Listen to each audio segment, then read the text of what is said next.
कि आप 4 लाख रुपए खर्च करके गुड क्वालिटी एजुकेशन लीजिए, जो एजुकेशन आपको भविष्य में 4 नहीं 40 लाख या 4 करोड़ रुपया कमाने में आपकी मदद करे, या जीवन में आप 4 करोड़ से ज़्यादा कमाइए। उसके लिए ज़रूरी है कि एक बेहतर एजुकेशन हो। या तो झक मार रहे थे उस वक्त, आपको ये सोचना चाहिए था जिस वक्त आप 10+2 पास कर रहे थे, या 10th ही पास किए थे तो ITI कर लेते, कोई बुराई नहीं है ITI करने में, लेकिन उसका समय है। आप 10th पास करने के बाद ITI करते, 10th पास करने के बाद आप डिप्लोमा पॉलिटेक्निक करते, डी फार्मा करते, कोई भी कोर्स करते तो शोभनीय होता, समय भी बचता और आपको उस स्ट्रीम का जॉब भी मिल पाता।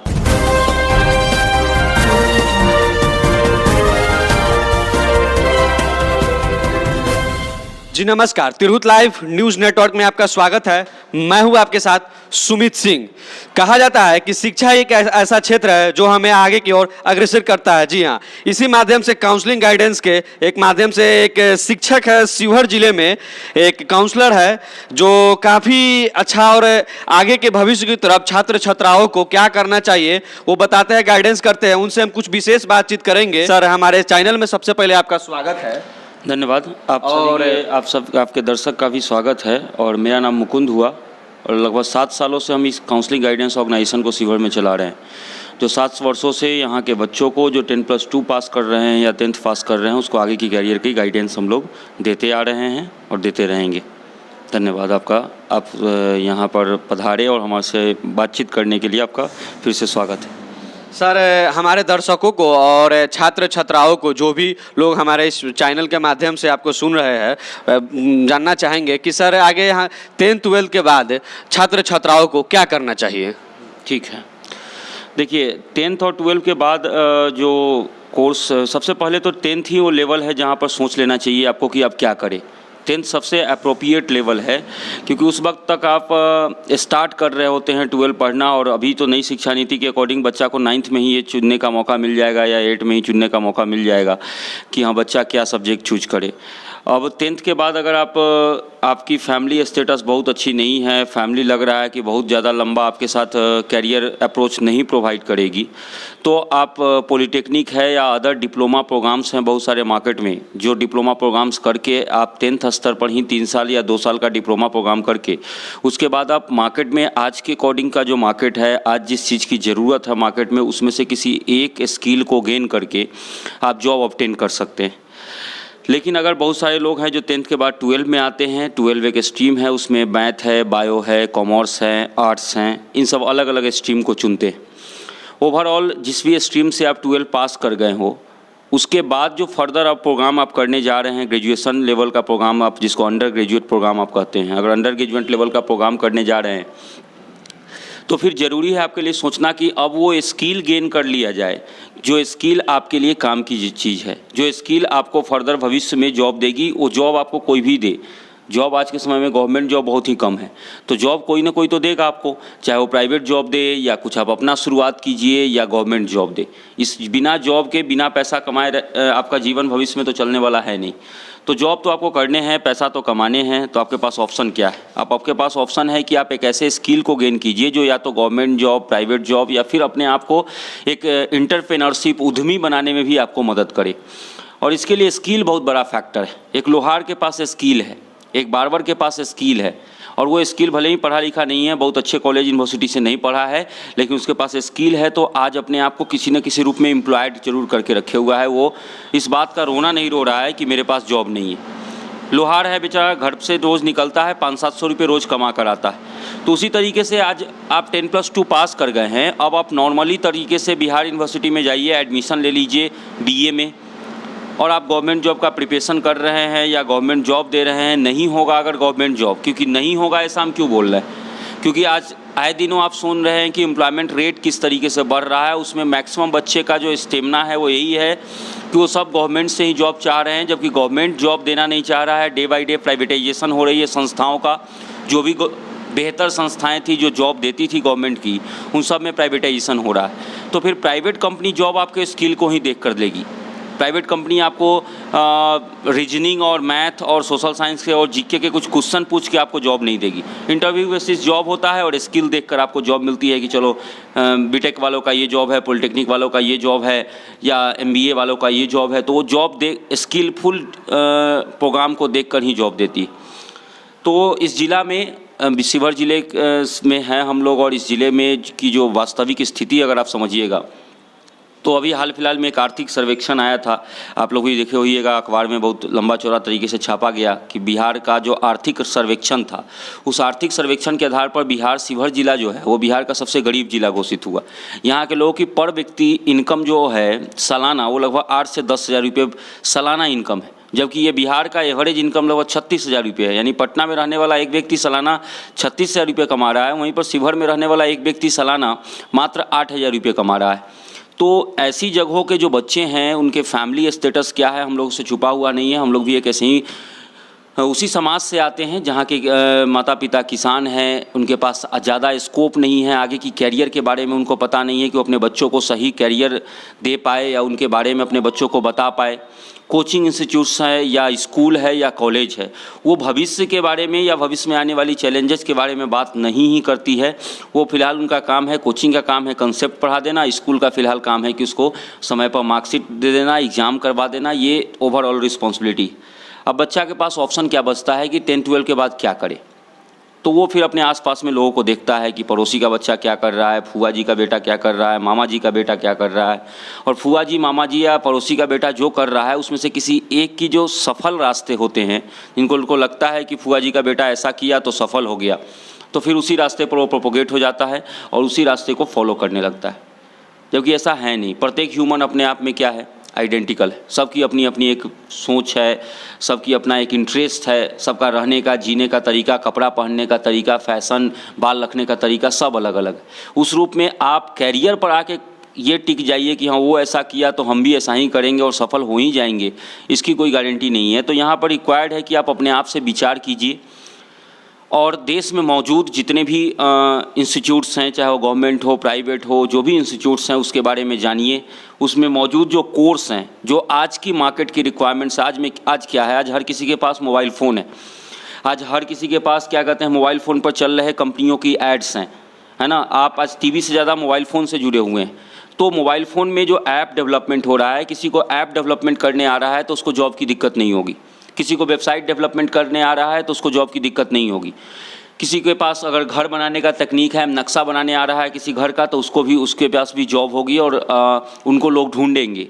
तो आज जो ज़रूरत है, आज के समय का ज़रूरत जो है, जो मार्केट में लोग यूज कर रहे हैं और उस रूप में जो कंपनियां बन रही है, उन कंपनियों को जैसे लोग चाहिए उनको अपने कंपनी चलाने के लिए, वैसे लोग में से अगर आप एक लोग बनते हैं तो कोई ना कोई कंपनी आपको अवश्य आपके समय को खरीदेगी और उस समय के बदले में सर्टेन अमाउंट देगी।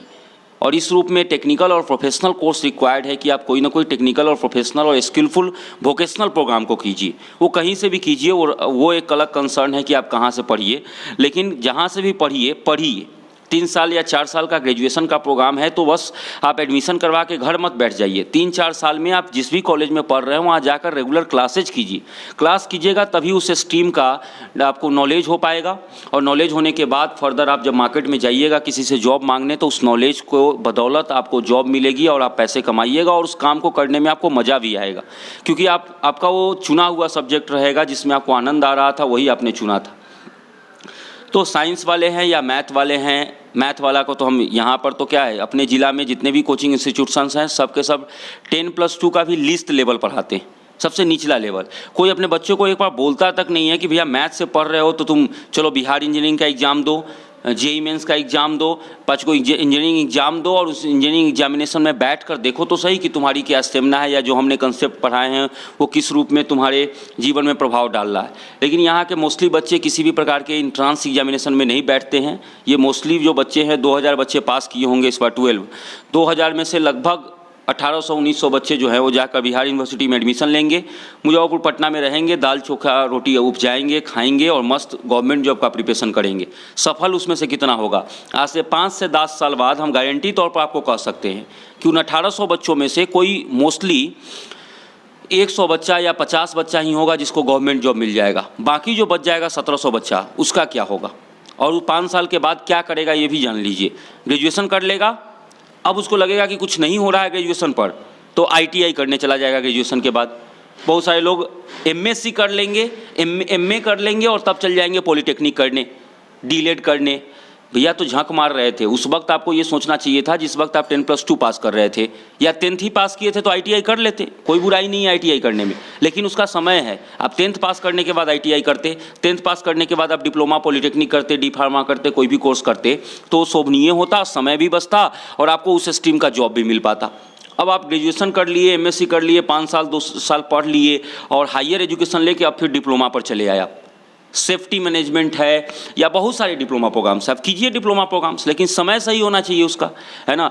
तो ग्रेजुएशन में क्या है कि अभी आप 10th पास कर रहे हैं, अगर आपको लग रहा है भैया कि डिप्लोमा ही करके हमारा जीवन चल सकता है तो पॉलिटेक्निक कीजिए। गवर्नमेंट पॉलिटेक्निक के लिए बिहार पॉलिटेक्निक में आपको इनरोल होना पड़ेगा, और प्राइवेट पॉलिटेक्निक्स कॉलेज जो भी हैं बिहार या बिहार से बाहर, उसमें आपको एडमिशन मिल सकते हैं।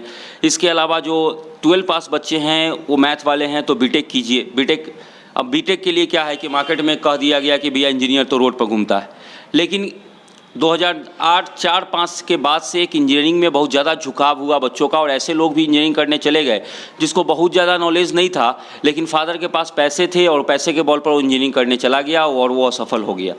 असफल हो गया इसलिए क्योंकि वो कॉलेज में पढ़ा नहीं, असफल हो गया इसलिए क्योंकि उसको इंजीनियरिंग उसका पैशन था ही नहीं, असफल हो गया इसलिए क्योंकि इंजीनियरिंग से 4 साल कोर्स करने के बाद उसने किसी भी दूसरे कंपनी में एफर्ट ही नहीं डाला कि हमको जॉब मिल जाए। नहीं तो आज के समय में हर साल 14 लाख बच्चे JEE मेंस का एग्जाम देते हैं, 7 लाख बच्चे, 8 लाख बच्चे उसमें से हर साल एडमिशन लेते हैं, यानी हर साल ये देश 8 से 10 लाख से एबव इंजीनियर को प्रोड्यूस कर रहा है। क्या वो 8 लाख 10 लाख हर बच्चे बेरोजगार ही घूम रहे हैं? अगर बेरोजगार घूम रहे हैं तो जॉब किसको मिल रहा है फिर? अगर सिविल वाला को जॉब नहीं मिल रहा है, मैकेनिकल वाला को मारुति सुजुकी में जॉब नहीं मिल रहा है, महिंद्रा में जॉब नहीं मिल रहा है, टाटा में जॉब नहीं मिल रहा है, इलेक्ट्रिकल वाला को जॉब नहीं मिल रहा है, कम्युनिकेशन वाला, कंप्यूटर साइंस वाला को HCL, विप्रो, IPO जॉब नहीं दे रहा है, तो फिर जॉब किसको मिल रहा है? ये कंपनियां सब कैसे चल रही है?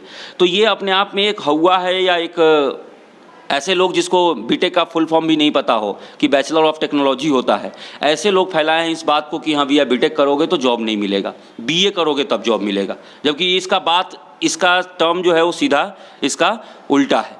तो हम आपसे यही, मतलब पहले कुछ इनके प्रश्न का यही थोड़ा सा लंबा चले गए, लेकिन फाइनल यही है कि भैया आप स्किल पर फोकस करके कोई स्किल और वोकेशनल प्रोग्राम को कीजिए, वो आपको जीवन में मजबूती के साथ खड़ा होने में पूरी मदद करेगा। सर, ये बिहार स्टूडेंट क्रेडिट कार्ड क्या है, जरा बताया जाए हमारे दर्शकों को। देखिए, बिहार सरकार, बिहार में जो हम लोग जिस वक्त पढ़ रहे थे, हम लोग 2009 में 10th पास करके पास आउट हुए, 2011 में 12 पास आउट हुए, और मुझे बीटेक करना था या जो भी कोर्स करना था, हालांकि हम बीटेक नहीं किए हैं, सॉरी BCA हैं हम, लेकिन जो प्रोग्राम करना था उस वक्त हमको अगर फंड की रिक्वायरमेंट था, हम लोग भी एक नॉर्मल परिवार से हैं, परिवार के पास इतने फंड नहीं थे, लेकिन क्या कहते हैं, जब हम लोग 10+2 पास कर गए उसके बाद बैंक से लोन लेने की प्रोसेस शुरू हुई तो काफ़ी ज़्यादा उसमें दौड़ है, मैनेजर तक जिसकी पहुंच है। आज तो बैंक बहुत ज़्यादा भी हो गई है, लेकिन उस वक्त तक 2-4 बैंक ही थे इस ज़िला में, state bank, bank of India, central bank और केनरा बैंक, 3-4 बैंक्स थी इस ज़िला में चलते थे। तो बैंक लोन लेने में बच्चों को काफ़ी दिक्कत होती थी, और हायर एजुकेशन में यानी 10+2 के बाद की एजुकेशन में, खासतौर पर से टेक्निकल और प्रोफेशनल एजुकेशन में, जब बिहार सरकार ने अपने डाटा को देखा तो बिहार सरकार को भी विश्वास नहीं हुआ कि यहाँ पढ़ने वाले मात्र 4% बच्चे ही हैं जो हायर एजुकेशन किसी दूसरे राज्य से जाकर किसी टेक्निकल या प्रोफेशनल कोर्स को कर पा रहे हैं, जबकि देश का जो ग्रॉस इनरोलमेंट रेशियो उसको हम लोग बोलते हैं, ग्रॉस इनरोलमेंट रेशियो जो था हायर एजुकेशन में, वो लगभग देश का है लगभग 20-22% और बिहार का था 4%। तो बिहार सरकार उस ग्रॉस इनरोलमेंट रेशियो को आगे बढ़ाने के लिए एक योजना की शुरुआत किया, जिसमें बिहार स्टूडेंट क्रेडिट कार्ड, उस योजना का नाम है, आपको पता होगा कि नीतीश कुमार जी पहले बार मुख्यमंत्री बने तो उन्होंने 7 निश्चय किए थे, उसको हम लोग 7 निश्चय मानते हैं। उसमें एक आर्थिक हल युवाओं को बल एक योजना थी, जिसमें 3 प्रोग्राम्स चलाए गए। एक प्रोग्राम्स की 10th और 12 अगर आप पास कर जा रहे हैं तो बेसिक आपको कंप्यूटर स्किल्स चाहिए, बेसिक कंप्यूटर स्किल्स के लिए उन्होंने एक प्रोग्राम चलाया, कुशल युवा प्रोग्राम। हर ब्लॉक में एक सेंटर बना हुआ है, बहुत सारे सेंटर हैं जहां पर बच्चे जाकर बेसिक कंप्यूटर का माउस की सिस्टम और कीबोर्ड्स कैसे ऑन कैसे होते हैं, वर्ड, माइक्रोसॉफ्ट एक्सेल, ऐसे जो बेसिक प्रोग्राम्स हैं उन प्रोग्राम्स के बारे में जानकारी मिलती है। दूसरा जो है वो है बेरोजगारी भत्ता, यानी उसमें सरकार ने कहा कि अगर आप ग्रेजुएशन कर गए हैं, अपने आप को डिक्लेयर कर रहे हैं कि भैया हम बेरोजगार हैं, तो फिर सरकार आपको 1000 रुपये फ़िलहाल अगले 2 सालों तक पर मंथ देगी, ताकि आप गवर्नमेंट जॉब का फॉर्म भर सके या कहीं इंटरव्यू दे सके। इसमें सहयोग के तौर पर सरकार ने कहा कि 1000 रुपये हम हर महीना देंगे, यानी 2 सालों तक 24,000 रुपये टोटल देंगे उसको। और तीसरा था बिहार स्टूडेंट क्रेडिट कार्ड। यानी फ्रेश जो बच्चे 10th और 12 पास आउट करके निकल रहे हैं, अगर उसको 10th के बाद पॉलिटेक्निक या 12 के बाद अगर कोई प्रोफेशनल और टेक्निकल कोर्स जैसे बीटेक है, बीबीए है, बीसीए है, बीएससी एग्रीकल्चर है, फार्मेसी है, नर्सिंग है, जीएनएम है ना, ऐसे प्रोग्राम्स को बीजेएमसी है, जर्नलिज्म वाले भाई साहब हैं बैठे हुए, BJMC bachelor in journalism and mass communication है ना, या बैचलर इन फैशन टेक्नोलॉजी है ना, इसके अलावा बायोटेक्नोलॉजी, माइक्रोबायोलॉजी, ऐसे बहुत सारे प्रोग्राम्स हैं जिस प्रोग्राम में स्किल है और उस स्किलफुल प्रोग्राम को अगर कोई बच्चा करना चाह रहा है और उसको अगर दिक्कत है फंड का, तो सरकार उसको 4 लाख रुपए लोन के तौर पर प्रोवाइड कर रही है। और ये योजना पिछले 4-5 सालों से 2016 से योजना चालू हुई। 2016 में ये योजना इस रूप में था कि बिहार स्टूडेंट क्रेडिट कार्ड बैंकों से दिया जा रहा था। जब बैंक में फिर से वो प्रॉब्लम आने लगी कि फाइल थोड़ा सा डिले हो रहा था, तो सरकार ने कहा कि चलो बैंक का झंझट खत्म करो, अब सीधा पैसा हम अपना देंगे आपको। और इससे बहुत बड़ा बदलाव आया, बहुत सारे बच्चों को स्टूडेंट क्रेडिट कार्ड मिला है। इकलौते हम लोग यहाँ से बैठे हुए हैं इस छोटे से ज़िले में, फिर भी उसका एक आरटीआई रिपोर्ट है कि 5 साल में लगभग 700-800 बच्चे यहाँ से बिहार स्टूडेंट क्रेडिट कार्ड लेकर किसी न किसी राज्य के कॉलेजेस से अपना बेहतर टेक्निकल एजुकेशन ले रहे हैं और अपने भविष्य को बेहतर करने की लगातार प्रयास कर रहे हैं। और सरकार उसमें पूरी ईमानदारी पूर्वक आपकी मदद कर रही है। 4 लाख रुपये आपको लोन के तौर पर देकर, और वो भी बिना किसी इंटरेस्ट के, कोई इंटरेस्ट नहीं है। अगर 4 साल का आपका प्रोग्राम है तो 4 साल पैसा लेकर पढ़िए, प्लस में 1 साल और सरकार आपको दे रही है कि आप 5 साल तक कोई लोन नहीं दे, इंटरेस्ट नहीं देना है, कोई पैसा नहीं देना है। 5 साल के बाद जब आप जॉब करने लगते हैं, सेटल्ड हो जाते हैं, तो आप सरकार कह रही है उसके बाद आप आइए और 84 महीनों का आप किस्त बनवा लीजिए और छोटे छोटे किस्तों में सरकार को वापस कर दीजिए। सरकार उसके बाद यानी 5 सालों के बाद उस पूरे अमाउंट पर 4% वार्षिक यानी एनुअली 4% इंटरेस्ट लगाएगी, और 1% जो है लड़कियों के लिए है और 4% लड़कों के लिए। तो इस योजना का लाभ लेने के लिए रिक्वायर्ड है कि अगर कोई टेक्निकल या प्रोफेशनल कोर्स आप कर रहे हैं तो बेसिक डॉक्यूमेंटेशन रिक्वायर्ड है कि जिस कॉलेज में आपने एडमिशन लिया है उस कॉलेज का आपको एडमिशन लेटर, फी स्ट्रक्चर चाहिए, 10-12 का मार्कशीट चाहिए, रेजिडेंशियल सर्टिफिकेट चाहिए, आधार चाहिए, और इसका ऑनलाइन प्रोसेस है, उसमें अप्लाई होता है ना। अगर कोई बच्चा टेक्निकल या प्रोफेशनल जो भी इस वीडियो को देख रहे हैं, अगर आप प्रोफेशनल और टेक्निकल कोर्स करना चाहते हैं और इस कार्ड को लेने में कोई दिक्कत हो रहा हो, तो आप हमसे कंसल्ट कर सकते हैं। वीडियो के एंड में आपको हमारा एड्रेस बता दिया जाएगा। वैसे शुरुआत में भी इन्होंने बताया कि महिंद्रा कॉम्प्लेक्स यूनिट नंबर 48 में हमारा ऑफिस है, या फिर आप DRCC सेंटर है शिवहर ब्लॉक में, जिला परामर्श केंद्र जो बिहार सरकार की एक संस्था है, वहाँ भी जाकर विजिट कर सकते हैं और वहाँ से सारी जानकारी आप ले सकते हैं कि बिहार स्टूडेंट क्रेडिट कार्ड क्या है और उसके लिए पात्रता क्या है, किस तरीके से हम लोन ले सकते हैं। और एक बात याद रखिएगा, बहुत सारे बच्चों का ये क्वेश्चन होता है, चूँकि हम तो 7 सालों से इस प्रोफेशन को कर रहे हैं कि सर 4 लाख रुपया ले तो लेंगे, दे नहीं पाएंगे। तो एक बात मान के चलिए कि अपने जीवन में अगर आप 4 लाख रुपया नहीं कमाइएगा तो आपकी जीवन ऐसे ही फटेहाल होने वाली है। तो इतना रिस्क तो लेना बनता ही है कि आप 4 लाख रुपए खर्च करके गुड क्वालिटी एजुकेशन लीजिए, जो एजुकेशन आपको भविष्य में 4 नहीं 40 लाख या 4 करोड़ रुपया कमाने में आपकी मदद करे, या जीवन में आप 4 करोड़ से ज़्यादा कमाइए। उसके लिए ज़रूरी है कि एक बेहतर एजुकेशन हो। आगे की भविष्य की ओर बढ़ना चाहेंगे तो हमारे इस संस्था से काउंसलिंग गाइडेंस के माध्यम से इसके नेतृत्व में आप रहकर स्टूडेंट क्रेडिट कार्ड का लाभ उठाकर और आप अपने आगे की भविष्य को जी सकते हैं। धन्यवाद सुमित सिंह। धन्यवाद। Subscribe now and press the bell icon. Never miss an